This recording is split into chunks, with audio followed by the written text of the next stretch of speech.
Chapter 6 Supreme Truth Uttam Satya. Whenever discussion is held on Supreme Truth, normally truthful speech itself is understood as Supreme Truth. In the name of Satya Dharma, songs of truthful speech are often sung. It is said that one should speak the truth and should never tell a lie. None trusts the liar. In business also, if one's credibility is established once, it is established forever. Later on, nobody bothers even if he starts charging at double the rate. Just think whether this sermon is for speaking the truth or for looting in the name of truth. The purpose of this discussion is to draw attention to the fact that when we do not understand even the real purpose of truthful speech, the talk of supreme truth is a faraway thing. The common people may be understanding truthful speech to be the same as supreme truth, but what surprises one is the fact that even the erudite scholars who have been delivering lectures in Satya Dharma for many years are not able to go ahead of truthful speech. In Janagam, too, truthful speech has also been described as Satya Dharma from empirical point of view, and much light has been thrown on it because it has got its own importance and utility. But when we think deeply from real standpoint, there appears to be much difference in truthful speech and supreme truth. Supreme truth and truthful speech both appear to be totally two distinct and different things. One should bear in mind that what we are concerned with here is the discussion of Satya Dharma, which is included in the 10 religions with supreme forbearance, supreme modesty, supreme straightforwardness, supreme holiness, etc. as described in Janagam. A threadbare analysis of Satya Dharma is being attempted here in the aforesaid reference only. Gandhiji has also accepted truth as being above the limits of speech. He identifies truth with God. Wherever discussion about search for truth or adoration of truth takes place, assuredly search of truthful speech is not our concern. Rather, some such important and implicit truth is in our mind, which is adorable and worth taking shelter of. The truth adored by and providing shelter to philosophers and metaphysicians cannot be simply the spoken word, under whose shelter Dharma gets manifested, which could be the source of infinite bliss and peace. Such truth can only be some great conscious element or entity. It cannot be limited to words and speech. Limiting it to words and speech is in itself the biggest untruth. Acharyas have given thought to truthfulness of speech and the control of speech too, but they have discriminated it from Satya Dharma. In order that people may observe truthfulness in speech and keep control over speech, Acharyas have discussed it in the following 4 different contexts. 1. Satyanuvrat, 2. Satya Mahavrat, 3. Bhasha Samiti, 4. Vachan Gupti. Mainly to take a vow not to indulge in gross lies is Satyanuvrat. Not to tell even a subtle lie and always speak the truth is called Satya Mahavrat. Even when speaking the truth, to abstain from whore's, displeasing, exaggerated truth, to speak beneficial, limited and pleasing words is Bhasha Samiti, whereas not to speak at all is Vachan Gupti. Thus, we see that in Janagam, to keep the vocal activity truthful and controlled, it has been circumvented at 4 places. The sum and substance is that if speaking is not essential, don't speak. If speaking is essential, one must speak salutary, few and pleasing words, and that too absolutely true. If you cannot abstain from telling a small lie, at least don't tell a big lie. Here the vocal activity is circumvented from both the positive and negative sides. The positive side, in the form of what to speak and how to speak, is considered under Satyanuvrat, Satya Mahavrat and Bhasha Samiti, and the negative side, in the form of abstaining from speaking, is considered under Vachan Gupti. Thus, to speak and not to speak, both the objects of the vocal activity have been covered here. What else remains after making the speech so much controlled, on account of which you want to place Satya Dharma also within the bounds of speech? A great loss which has resulted due to limiting Satya Dharma in the 4 corners of speech only is that its quest itself has been lost, the acquisition of that which is being searched as possible. But how can that be acquired whose search is lost? So long as truth is not understood, search continues. But when some false thing is believed to be true, its quest is also stopped. When search is stopped, where lies the question of its acquirement? The search of a murderer continues till someone is arrested for committing the murder. If one who has not committed the murder is arrested for the crime of murder and is given punishment, the real murderer will never be arrested. The file is now closed because, in the opinion of the world, the murderer has already been arrested and punished. What is the need for searching now? When the search has been stopped, it is impossible to find out the real culprit. Likewise, when truthful speech is taken to be the supreme truth, where does the question of searching real Satya Dharma rise? The greatest loss that has occurred due to believing Satya Vachan to be Satya Dharma is that the quest for Satya Dharma itself is got lost. What is Satya Dharma? The inquisitive persons who do not know the answer to this will discover Satya Dharma sometime or other because their search is on. But for them who have assumed Satya Vachan to be Satya Dharma, it is not possible to discover the truth. Anuvrat are observed by householders and not by saints. Mahavrat are practiced by saints and not by householders. Likewise, Bhasha Samiti and Vachan Gupti are cherished by saints and not by householders. Anuvrat, Mahavrat, Gupti and Samiti are fostered by householders and homeless saints, but not by siddhas, liberated souls, and also not by vowless, right-faithed jeev, whereas supreme forbearance, etc. 10 religions are found according to one's own spiritual status, right from vowless, right-faithed souls up to the emancipated siddhas. Speech is the modification of matter substance, and truth is the religion of soul. The religion of the soul resides in soul and not in body and speech. In Siddha, the possessors of all the religions, the existence of the religions of the soul is necessarily to be found. Forbearance, etc., the 10 religions, including Satya Dharma, are found in Siddha, but they are devoid of Satya Vachan. Hence, it is established that from Nishchay point of view, Satya Vachan is not Satya Dharma. One question may arise here. Are Anuvrat, Mahavrat not religion? Are Samiti, Gupti also not religion? Acharya Umaswami has included Anuvrat and Mahavrat in Tattvartha Sutra in Asraf chapter. Although from empirical point of view at some places these have been termed as dharma, but how can those which themselves are asravs and cause of bondage be called dharma from real point of view? Gupti Samiti are also not that Satya Dharma which is being discussed here. The thing worth noting is that Acharyas have described the 10 religions separately besides Gupti, Samiti, etc. If all are to be treated as religion, what is the purpose of describing these separately as dharma?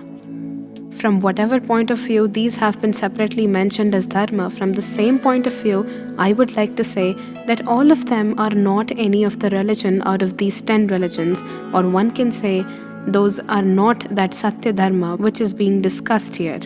Speaking more clearly from Nishchay point of view, the speech has no concern with supreme truth, because speaking of truth by Anuvratis and Mahavratis will be covered under Satya Anuvrat and Satya Mahavrat. Speaking beneficial, few and pleasing words will get covered in Bhasha Samiti and not speaking in Vachan Gupti. Now, no such form of vocal activity is left out which could be included in Satya Dharma. If speaking the truth is treated to be Satya Dharma, then Satya Dharma will not be found in Siddhas because they don't speak the truth. They don't speak at all. How does, therefore, the question of speaking truth and lies arise here? Is speaking necessary for the possessors of Satya Dharma?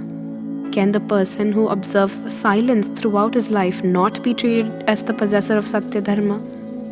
To escape from this situation, if it is said that of course they do not speak the truth but they do not tell lie also, therefore they possess Satya Dharma, this would mean that speaking truth is not Satya Dharma, but not to tell lie is proved to be Satya Dharma.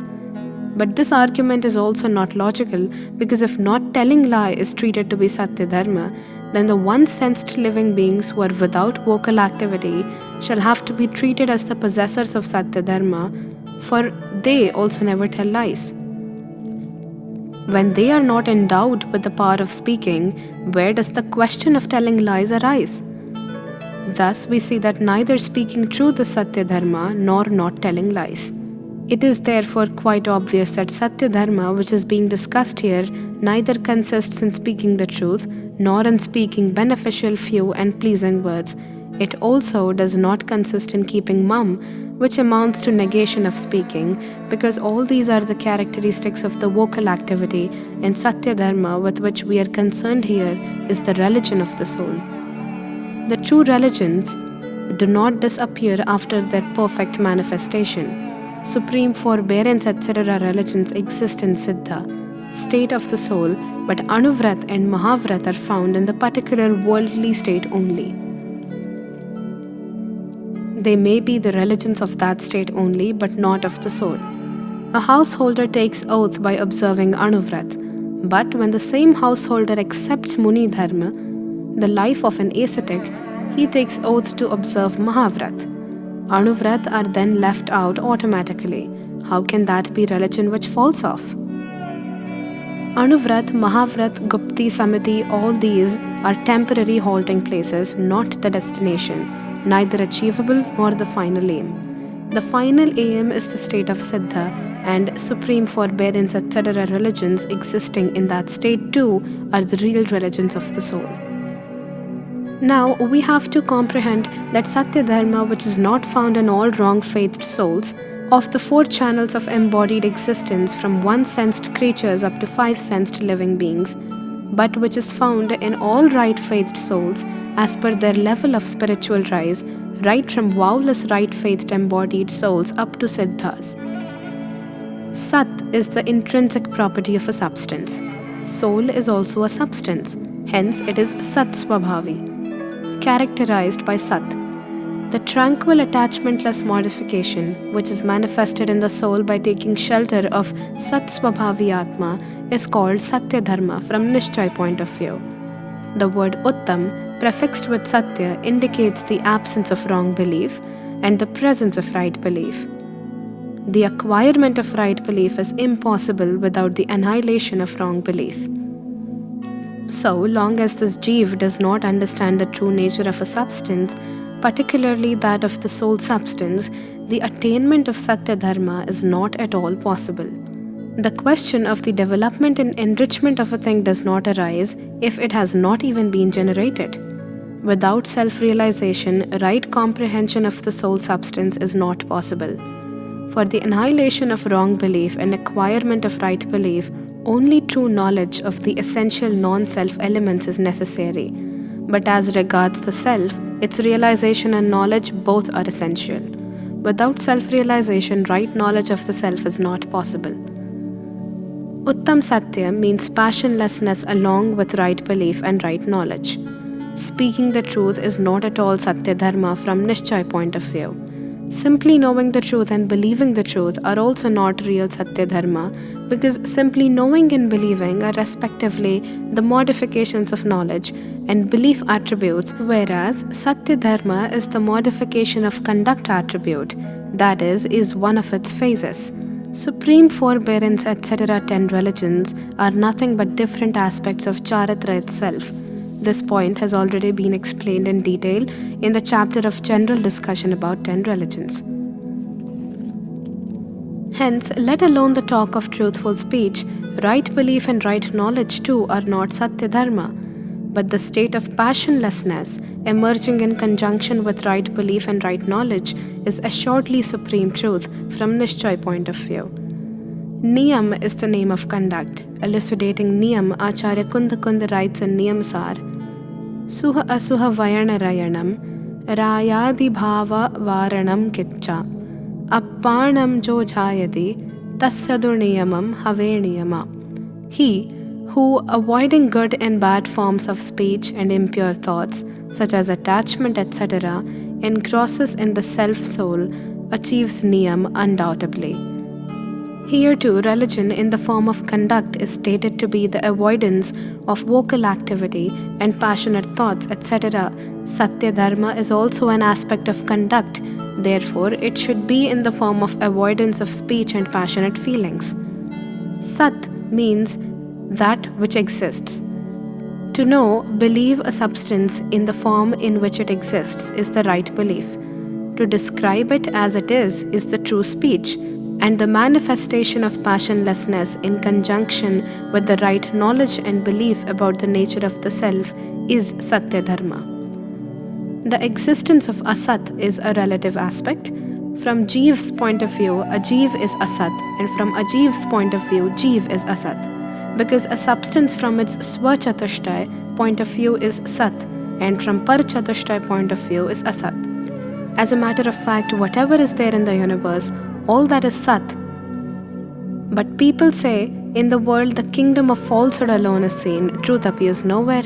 This is really the defect of one's vision, not of the nature of the existing things. That alone is called Satya, which has existence in the world. Let us now ponder over what is truth and what is untruth. This is a jar.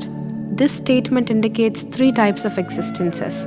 It accepts the existence of the substance called jar, the existence of knowledge that knows the jar, and the existence of the word jar. All those things which exist are true. If these three, that is the substance, its knowledge, and the indicative word, do not differ, then the knowledge is true, the word is true, and so far as the substance is concerned, it is invariably true. But when the substance, knowledge, and speech do not get unified, example, one speaks the word cloth and points out towards jar, then the speech would become false. Likewise, if the jar is in front of us and we know it as cloth, then the knowledge would become false. But in any case, the substance is not going to be false. It can never be false. It exists always on its own by its own nature and never by the support of others. So it is clear that untruth is not in the substance, but it lies in the knowledge that knows it, in the belief that believes it, or in the speech that spells it out. Hence, I can say that except in the knowledge, belief, and speech of an ignorant soul, there is no existence of untruth in the universe.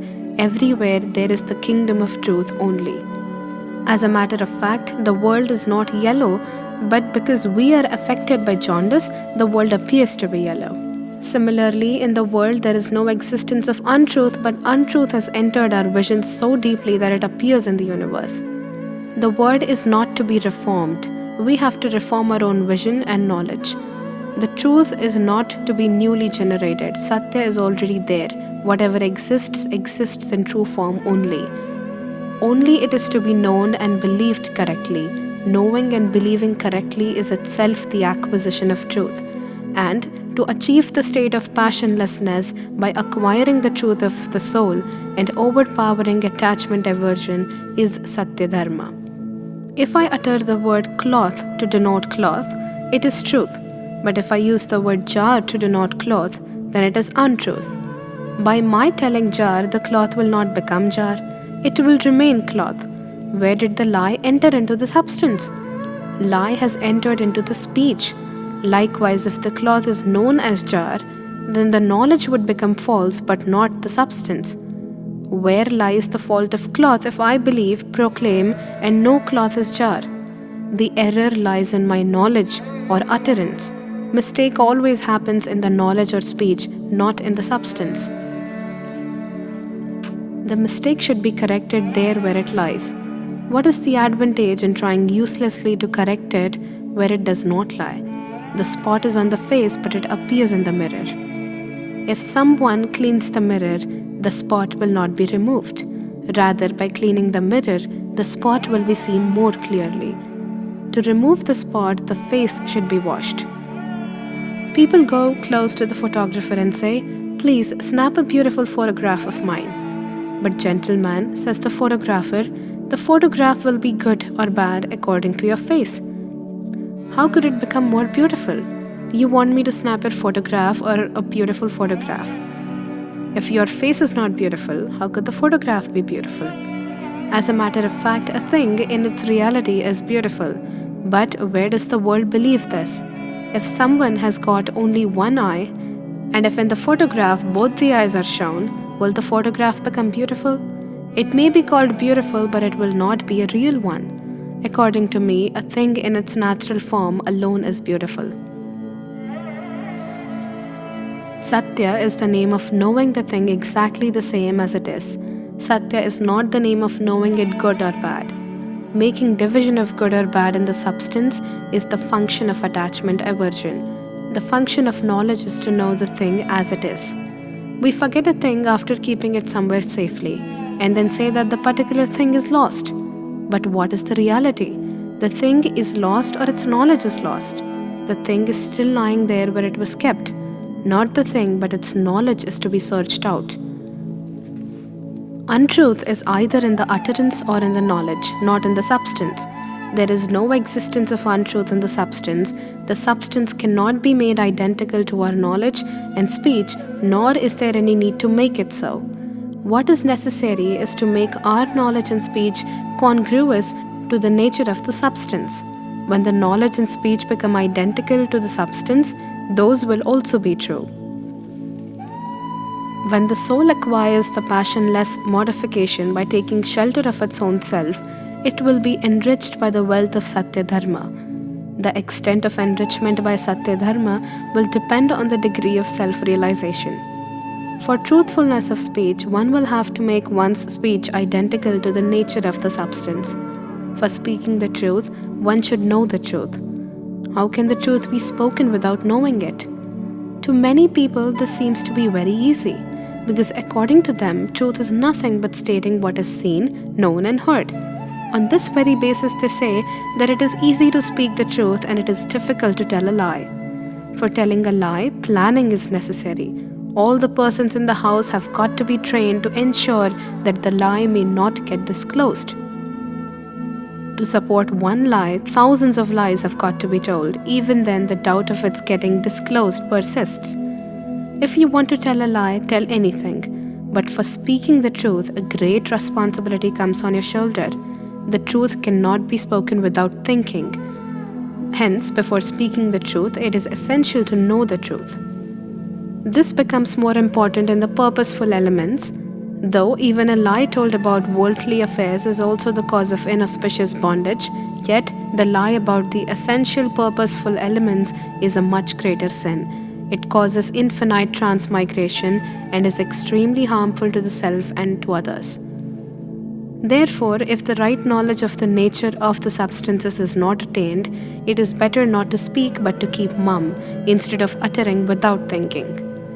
In the way to liberation, speaking the truth is not compulsory, but to know the truth, to believe in the truth, and to attain Satya Dharma in the form of passionless state of the self evolved by taking shelter of the self-truth is essential. Because without speaking, emancipation is possible. But without knowing, believing, and absorbing into the truthful self, its attainment is not possible. It will make no difference if after knowing the truth one does not speak at all throughout one's life, but without knowing it, the life would be lost. Fire will remain hot even if someone may not say so. For fire to remain hot, it is not essential that someone should proclaim it to be hot. Likewise, if someone does not know that it is hot, it will still remain hot. Similarly, the true nature of a substance depends neither on a statement about it nor on its knowledge. It is always there. The knowledge which knows it in its true nature is true knowledge. The belief which believes it as it is true belief. The speech which describes it as it is true speech, and the conduct which puts it into practice accordingly is true conduct. We have in fact forgotten the real truth. How can then true knowledge, belief, conduct, and speech, which could be evolved only by taking its shelter, get manifested in our life?